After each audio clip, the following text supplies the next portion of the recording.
Good afternoon and thank you for watching Great Television, and you are live on G News in Brief with me, Jeremiah. On today's G News in Brief, we have in Nigeria to benefit as China amends its constitution. And in our second story in Tanzania, Beijing plan to directly benefit Tanzania as well. And then top Vatican figure faces historic sexual abuse hearing. In the US of A, US student kills parents in dorm room. Kobe Bryant rape accusation resurfaces after Oscars win. And in our last but one story, Ghana celebrates its 61st independence anniversary, and then we'll be looking at some of the achievements of the ruling NPP government. Now the details. Nigeria to benefit as China amends its constitution. Beijing, one of Nigeria's biggest trading and infrastructure partners, China is set to amend its constitution for the first time in 14 years as its top legislative body. The National People's Congress (NPC) convenes for its annual session beginning that was last week. Speaking during a tightly packed conference at the country's capital, Beijing, a couple of days ago, the spokesperson for the year's celebration, NPC, Mr. Zhang Yishui, said the constitution was being amended because it was important to adapt to these changing circumstances. In Tanzania, Beijing planned to directly benefit Tanzania. Chinese People's Political Consultative Conference, CPPCC, has supported the implementation of a multi-billion-dollar development plan, the Belt and Road Initiative (BRI), which envisaged benefiting East Africa, among others. Tanzania and Kenya are some of the countries that will be a beneficiary of this particular project, and also in Ethiopia, Djibouti, and Egypt are among African countries that will directly benefit from the Sixth Economic Corridor project, spanning 68 countries and covering over 60% of the world's population. China, the world's second largest economy, last year invited Tanzania to the BRI Forum in Beijing, not only because of her historic and natural part of the maritime silk, but more importantly because of the special traditional friendship between the two countries. In our third story, a top Vatican figure faces historical sexual abuse hearing. The alleged victim of Cardinal George Pell, who has been accused of numerous historical sexual offenses, are to be questioned in court for the first time this week. The Cardinal arrived at Melbourne Magistrate Court on Monday, accompanied by several police officers who had to help him through an international media scrum as he walked into the courthouse. He stood down from his post as Vatican Treasurer in June last year to fight the case in his home country of Australia after being charged by Victoria Police. In our next story, police in the U.S. state of Michigan have arrested a student suspected of shooting dead his parents when they came to pick him up for spring break.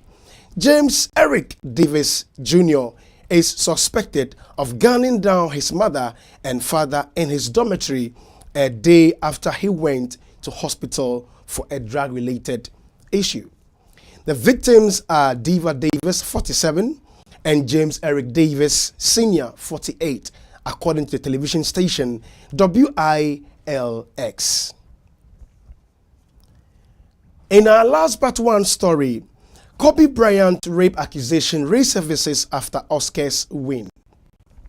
Kobe Bryant's film Dear Basketball won the Academy Award for Best Animated Short Sunday, but the win brought sharp criticism to the Academy, coming as it did amid the rise of the Me Too, the Time's Up movement.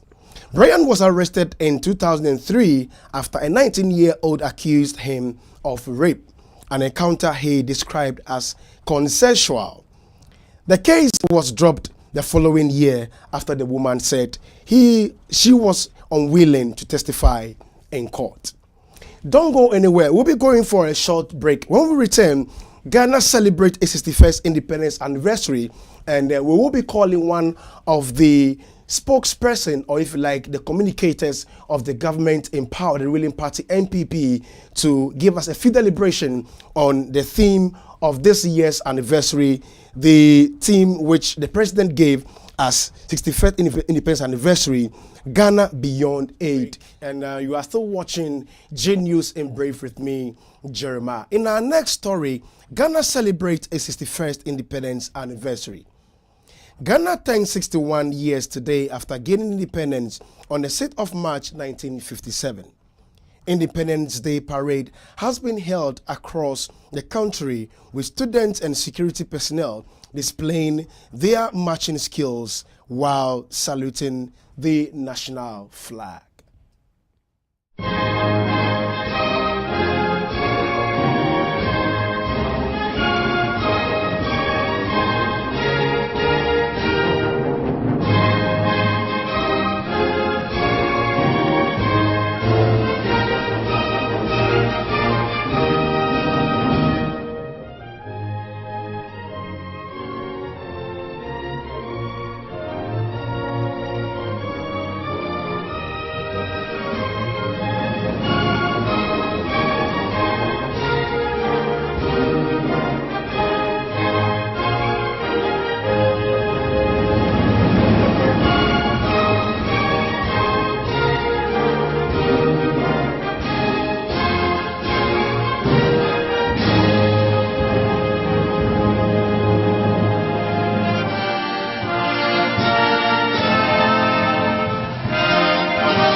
In the capital, Accra, where President Akufo-Addo received the national salute at the Black Star Square, the Ghana Armed Forces, the police and other security agencies put up a display in the nation's arsenals and state of preparedness for external and international aggression.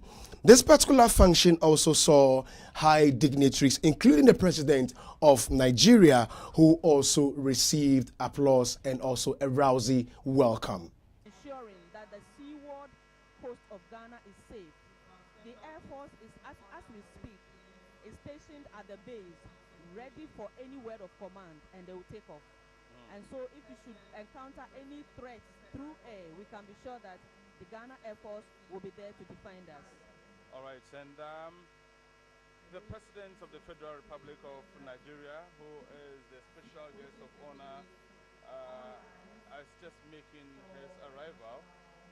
And when he arrives, of course, the national anthem of the Federal Republic of Nigeria will be played. But what else do we know about His Excellency Muhammadu Buhari, President of the Federal Republic of Nigeria? And of course, the President of Nigeria is well known for his war against indiscipline. Before becoming president, now he ruled Nigeria from January 1984 until August 1985. Taking charge after a military coup in December 1983. It is a period remembered for a strict campaign against indiscipline and corruption, and for its human rights abuses as well. Facts about President Muhammadu Buhari: he is age 72. He was elected president 28 March. A military ruler of Nigeria previously. He was deposed in a coup. He's seen as incorruptible, and he is a disciplinarian, and ensures that civil servants cannot attempt to go to work late. Of course, he survived an apparent Boko Haram assassination attempt. All right, and we're about to take the national salute of Nigeria as their president is here with us.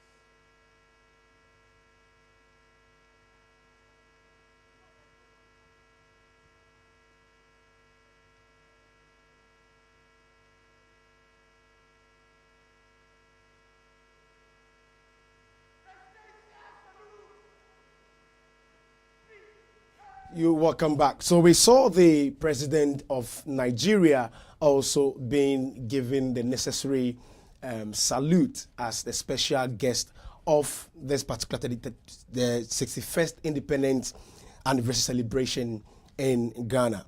We have one of the communicators and the secretary for the ruling party NPP in the person of Mr. Peter Ntwibwe-Siako. We'll be asking him a few questions in regards to the theme for this year's celebration. Good afternoon to you, Mr. Peter Ntwibwe-Siako. Good afternoon to you and your listeners. Well, I also know you to be one of the communicators for the NPP party. And this year's theme that the president has actually also opted, he said, Ghana beyond aid. So we wanted you to just give us a few clarification with regards to the theme that the president of Ghana has actually opted. Why Ghana beyond the aid? I believe those who listened to the president today had the explanation come from him, he himself, saying that, we in Africa, we have almost everything that takes a man to be prosperous. Africa, we have all the resources in Africa. Ghana, as part of Africa, we have all it takes to make ourselves richer than what we are today. And for that matter, we need to look into what we can do for ourselves instead of always waiting for others to come and give us aid, to come and give us help. That will make us a bit relieved. What it is that if people who also draw their budget according to their income are the same people who have to help you, then when the people get themselves into trouble or when their budget is a bit tight, they wouldn't be able to help you. But if the people are helped to be able to help themselves, then the little help that happens to come from them is only going to help them better themselves and then better the things that they do. They don't have to sit down and wait for others to come and help them before they think they feel a bit ease. But if we can change things and add values to our raw materials and be able to process some of our raw materials at the source, then we can get more money to be able to do things for ourselves instead of taking the raw materials from Ghana and take it to abroad and sell it at cheap price, and then those materials that we take to them, they will process it, add value to it, and bring it back to us. And the money that we got from them, they will come and take it in double fold or triple fold. So that is what the president was talking about, and I think it's a very positive thing. It urges everybody to be able to do things for himself or herself. And I believe if all the African countries, if all the African leaders are going to emulate the leadership style of Nana Addo Dankwa Akufo-Addo, I think it's going to help the whole continent. Okay.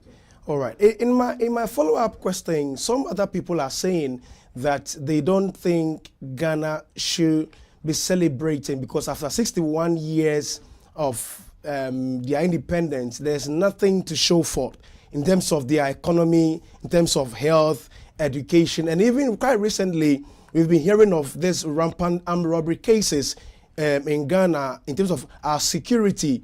What do you say about that as well? If anybody says that to you, ask the person, was the person born or he was conjured from air, from nowhere? If the person was born and the person has got a birth date, does the person celebrate his or her birthday? If the person does celebrate his or her birthday, ask the person whether he has accomplished everything in life.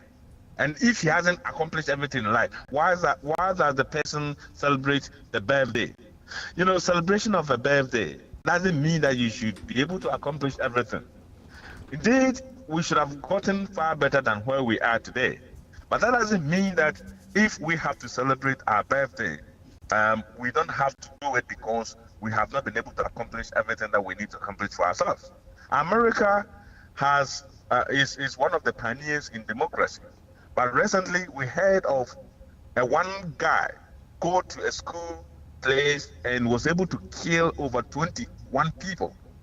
We also saw a man go to stay in a hotel and was able to take a gun and shot over 50 people at a gathering.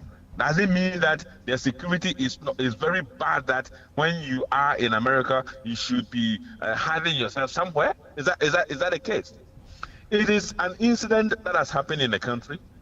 It's not the first time armed robbers have attacked people in Ghana. I mean, in a broad daylight, a member of parliament was able to was killed. Even at that time, nobody said that Ghana was insecure. As President Rawlings said, can we also read into it the kind of political angle that these particular issues are taking? Are people also planning this just to tarnish the image of the government? You see, so it's an incident. We need to look into it. Okay. So what do you advise in terms of the security? That is, somebody would say that our borders are porous, or the security forces in Ghana are not up and running for their game. Do you think that there's a lot that can be done to be able to curb some of this menace in terms of this gun crime that is rampant in our country, Ghana? I am not trying to defend what is happening in Ghana or what has happened in Ghana. What I'm trying to say is that when incidents like this happen, it puts the security agencies on their toes to think ahead of what they need to do to keep the people safe. It's a one-off incident that has happened in the country. It happens everywhere. We are believing that the securities will up their games, as we heard from the president today, that our population is growing. There is a need for us to increase the number of our security agencies. The population, the people that we employ them to be working to save the people in the country, we need to increase their number.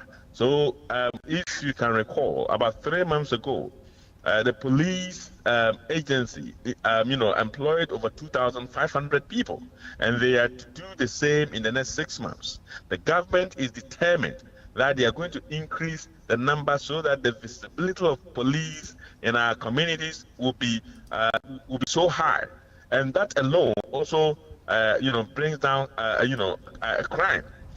And the president, listening to him today, also said that he's making sure that all the modern gadgets that the police need to help them function better, the government is going to provide it for them. And this is what we wanted to hear from the government. And if they're taking steps in making sure the police have all it takes to protect the people in the country, that is it. You see, so it's an incident that we cannot look at it and say that there is insecurity in the country. I mean, we don't have to listen to the NDC propaganda. The worst things happen. Chiefs were killed, people were murdered, So we don't want to compare the things that happened before to what has happened recently. But let's also move on to the economy of Ghana at the moment. Do you think that everything is on course? Other people are complaining that the youth and the young adults still are not having jobs to do. Graduates are still in queues, and most of them are still at home and things like that. Your government, we all remember, made some promises that when they come into power, they will be able to give or offer jobs for the unemployed. Is this something that the president his vision is still on course, if I may ask? Yes, we promise Ghanaians that if they do give us the mandate, we're going to put things in place and create the enabling environment for jobs to be created, for people to get employment. And that is exactly what the government is doing. I mean, we have had a situation of 8 years under John Mahama, whereby unemployment, rose up to the highest level than ever before. Nobody should expect that we could change things within 1 year and make sure that everybody gets a job doing in Ghana. If you look at the economy today, is one of the best. I mean, the whole of Africa, the country that had the highest GDP growth in the year 2017 was Ghana. And Ghana was comparable to only one country in the whole world. It means that if within 1 year they were able to put things right and the economy has started growing far better than before, it means that in the next 3 years things are going to get better. I mean, people have so much confidence in the government, and so long as the confidence level of the people in the country is growing and also affecting the people outside, and they also want to come and invest in the country, this is what is going to create a job for the people in the country. The unemployment situation was so huge under John Mahama, and I believe that any reasonable Ghanaian would not expect that within 1 year. The president of Nana Akufo-Addo should ensure that everybody has gotten a job doing in Ghana. But we are very hopeful. We are very, very optimistic that things are going to be far better. The one district, one factory is coming. The 1 million to every district is also on course, and so many businesses are flowing into Ghana, and they're all going to establish. And as I've said, for economy to be seen growing is if we can create more short and medium-term jobs for people, that people, especially the businessmen, will be able to go and invest their money in their businesses, go out there, buy stuff, load them, take them to Ghana, and say that within 3 months, we're going to sell this product that we have brought, and for that matter, we need to employ about 15 people to help us sell them. That 15 people who have gotten a job within 3 months is part of the medium-term job that they have gotten. And all this help to relieve, to make people at ease a bit. So this is how businesses grow and the country economy grow and people, get a job doing. And I believe this is exactly what the government is doing. Let's give them a time. I mean, they've just had their first 1 year. They needed to study the terrain. And with the economic, indices all showing positive, I am very, very positive that things are going to get far better than anybody expected.